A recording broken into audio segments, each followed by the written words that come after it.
और खबर आपको बताएं, पूर्व बसपा विधायक विनय शंकर तिवारी के ठिकानों पर इस वक्त ईडी की छापेमारी हो रही है। लखनऊ, गोरखपुर, नोएडा, मुंबई के 8 ठिकानों पर इस वक्त छापेमारी हो रही है। बैंक लोन हड़पने और मनी लॉन्ड्रिंग का यह पूरा मामला है। 14 बैंकों के कॉन्सोर्टियम के लिए करीब 1100 करोड़ रुपए में घोटाले का मामला सामने आया है। पूर्व विधायक विनय शंकर तिवारी और उसके परिवार की कंपनी ये बताई जा रही है, जहां पर छापा पड़ रहा है। गंगोत्री इंटरप्राइजेस से जुड़ा ये पूरा मामला है और इसी मामले को लेकर विनय शंकर तिवारी के तमाम ठिकानों पर इस वक्त ईडी की छापेमारी है। गोरखपुर, लखनऊ, नोएडा, मुंबई के 8 ठिकानों पर इस वक्त छापेमारी चल रही है। बैंक लोन हड़पने और मनी लॉन्ड्रिंग से जुड़ा ये पूरा मामला है, जिसे लेकर छापेमारी की जा रही है। और 14 बैंकों के कस्टोडियम के लिए 1100 करोड़ रुपए का घोटाला किया गया था। और बताया जा रहा है कि जो विधायक है विनय शंकर तिवारी, पूर्व विधायक, उनके परिवार की ये कंपनी है जिस पर इस वक्त छापा पड़ा है। नाम गंगोत्री इंटरप्राइजेस है। बातचीत करने के लिए तमाम जानकारी के साथ रामगोपाल हमारे साथ जुड़ गए हैं। रामगोपाल, किस बात को लेकर ये ईडी का छापा है और अभी इस वक्त फिलहाल कितनी जगहों पर छापेमारी चल रही है पूर्व विधायक के ठिकानों पर? पूर्व विधायक के ठिकाने पर करीब 8 जगहों पे छापेमारी चल रही है। और सबसे खास बात यह है कि जो विनय शंकर तिवारी हैं, ये पूर्वांचल के कभी बाहुबली कहे जाने वाले स्वर्गीय पंडित हरशंकर तिवारी के सबसे छोटे लड़के हैं। और इन्होंने कुल इनके ऊपर आरोप करीब 1100 करोड़ से अधिक का है। अलग अलग बैंकों से इन्होंने लोन लिया था और लोन लेने के दौरान जो कागजात प्रस्तुत किए थे वो फर्जी तरीके के प्रस्तुत किए थे। 2019 में ये मामला सामने आया था। उसके बाद ये पहले मामला सीबीआई को जाता है और जब कोर्ट में जाता है, कोर्ट से मामला सीबीआई को जाता है। जब सीबीआई इसमें एंट्री करती है तो उसके बाद ईडी भी मनी लॉन्ड्रिंग केस की जांच करने के लिए उसमें एंट्री करती है। और तभी से ईडी लगातार और सीबीआई की छापेमारी इनके घरों पे, इनके आवासों पे होते रहे हैं। पिछले दिनों जब ईडी ने छापेमारी की थी तो 30 करोड़ से अधिक की इनकी संपत्तियों को जब्त किया था। न सिर्फ गोरखपुर में कुछ संपत्तियों को अटैच किया था, बल्कि नौतनवा में भी कुछ संपत्तियों को अटैच किया गया था, लखनऊ में भी कुछ संपत्ति को अटैच किया गया था। एक बार फिर से इस केस की जड़ में जाने के लिए ईडी ने आज छापेमारी की है। आज जो छापेमारी चल रही है, ये जो हाता है धर्मशाला के पास हरशंकर तिवारी का, विनय शंकर तिवारी भी रहते हैं, उस आवास पे छापेमारी की गई है। इसी के साथ इनके लखनऊ आवास पे छापेमारी की गई है और दिल्ली, मुंबई सहित 8 ठिकानों पे छापेमारी की गई है। तो गंगोत्री इंटरप्राइजेस है, इंटरप्राइजेस के साथ इसका जो रजिस्ट्रेशन हुआ था, इसका रजिस्ट्रेशन गोरखपुर के ही इंदिरा नगर के नाम, इंदिरा नगर एक मोहल्ला है, वहां से हुआ था। उसके बाद इसका ट्रांसफर कर दिया गया। तो आज जो ईडी छापेमारी कर रही है, उस छापेमारी में वो इस केस की तह तक जाने की कोशिश करेगी। अब ये देखने वाली बात होगी कि शाम तक क्या कुछ और संपत्तियों को ईडी अटैच करेगी या फिर कागजात लेके जांच को आगे बढ़ाएगी। जी ठीक है रामगोपाल, बहुत बहुत शुक्रिया आपका जानकारी देने के लिए।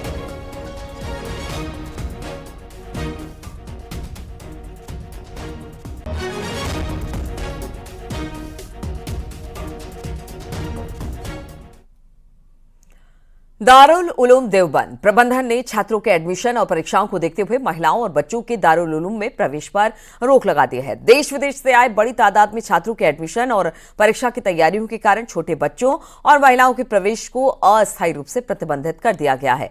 दारुल उलूम प्रशासन ने सभी विजिटरों से अनुरोध किया है कि वो छोटे बच्चों और महिलाओं को साथ लेकर न आए। इतना ही नहीं, बाकायदा दारुल उलूम परिसर के बाहर इसको लेकर एक नोटिस भी चस्पा किया गया है। आपको बता दें कि दारुल उलूम देवबंद में छात्रों के एडमिशन परीक्षाओं को देखते हुए प्रबंधन ने यह निर्णय लिया है। दारुल उलूम में बड़ी संख्या में छात्र प्रवेश लेने और परीक्षा देने के लिए आ रहे हैं, जिससे परिसर में काफी भीड़ हो रही है। इस भीड़ को नियंत्रित करने के लिए छात्रों की सुविधा के लिए दारुल उलूम ने यह नोटिस चस्पा किया है। बातचीत करने के लिए देवेश त्यागी इस वक्त फोन लाइन पर हमारे साथ जुड़ गए हैं। देवेश, क्या है इस नोटिस में?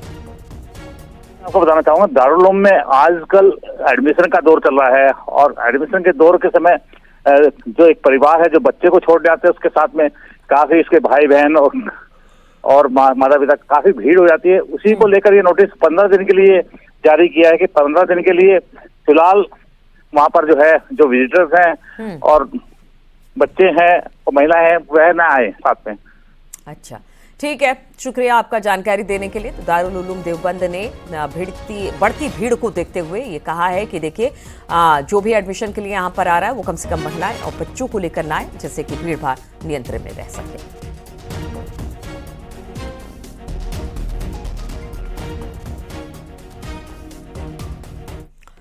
और अब बात शेयर बाजार की कर ली जाए तो भारतीय शेयर बाजार में इस वक्त भारी गिरावट देखने को मिली है। सेंसेक्स में 2700 अंकों की गिरावट, निफ्टी में 900 से ज्यादा अंकों की गिरावट दर्ज की गई है। तो इस वक्त भारी गिरावट सेंसेक्स में देखने को मिली है। 2700 अंकों के साथ गिरावट दर्ज की गई है। निफ्टी में भी 900 अंकों से ज्यादा की गिरावट दर्ज की गई है। भारतीय शेयर बाजार पिछले काफी दिनों से इसी तरह से गिरावट और मंदी से जूझ रहा है। और सिर्फ भारतीय शेयर बाजार ही नहीं बल्कि दुनिया भर के शेयर बाजार इस वक्त ट्रंप की नीतियों की वजह से काफी ज्यादा डवाडोल स्थिति में है। लगातार मार्केट और शेयर गिर रहे हैं और 9 तारीख से ट्रंप का नया टैरिफ भारत में भी लागू होने वाला है, यानी 9 अप्रैल से। उससे पहले जो भारतीय शेयर बाजार है उसमें जबरदस्त गिरावट देखने को मिली है।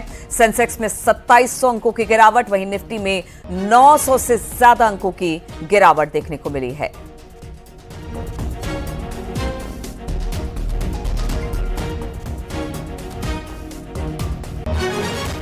आगरा में टीसीएस मैनेजर मानव शर्मा के सुसाइड करने के मामले में पुलिस को बड़ी लीड मिली है। पुलिस गिरफ्त में आए मानव के आरोपी ससुर और उसकी पत्नी ने चौंकाने वाला खुलासा किया। देखिए जरा ये रिपोर्ट।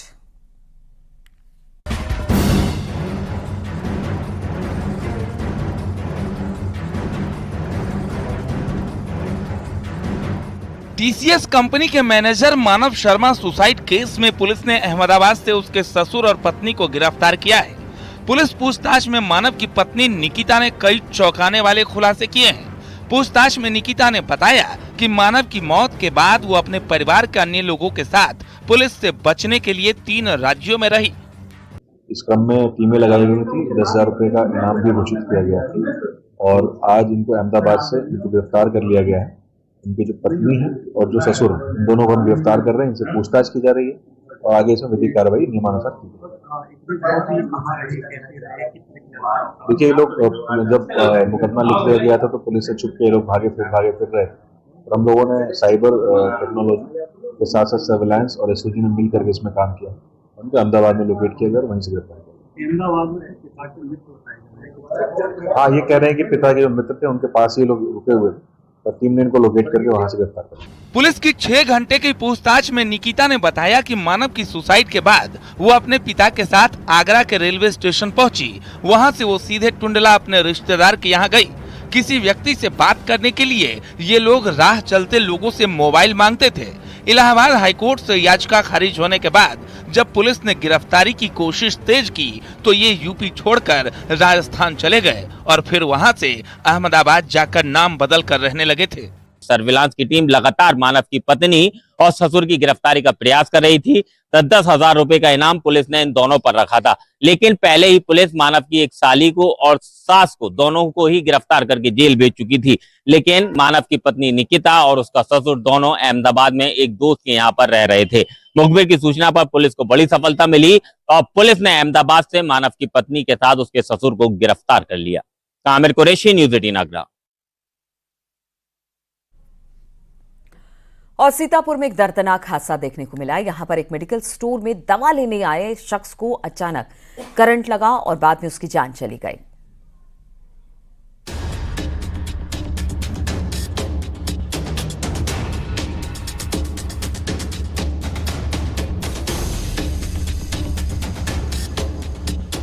एक मेडिकल स्टोर के बाहर कई लोग दवा लेने के लिए खड़े हैं। तभी वहां पर कुछ ऐसा हुआ जिससे सभी सन्न रह गए। केमिस्ट की दुकान के बाहर खड़े एक शख्स को अचानक करंट लगा और वो वहीं पर खड़ा का खड़ा रह गया। बाद में झटके से जमीन पर गिर गया। इसके बाद तो मौके पर और लोग जमा हो गए। उसे नजदीक के अस्पताल ले जाया गया, लेकिन डॉक्टर उसकी जान नहीं बचा सके क्योंकि वो पहले ही दम तोड़ चुका था। शहर कोतवाली क्षेत्र के लोहरबाग मोहल्ले की ये घटना है। शनिवार की शाम मृतक विजय कुमार केमिस्ट की दुकान पर आया था। उसकी पत्नी की तबीयत खराब थी।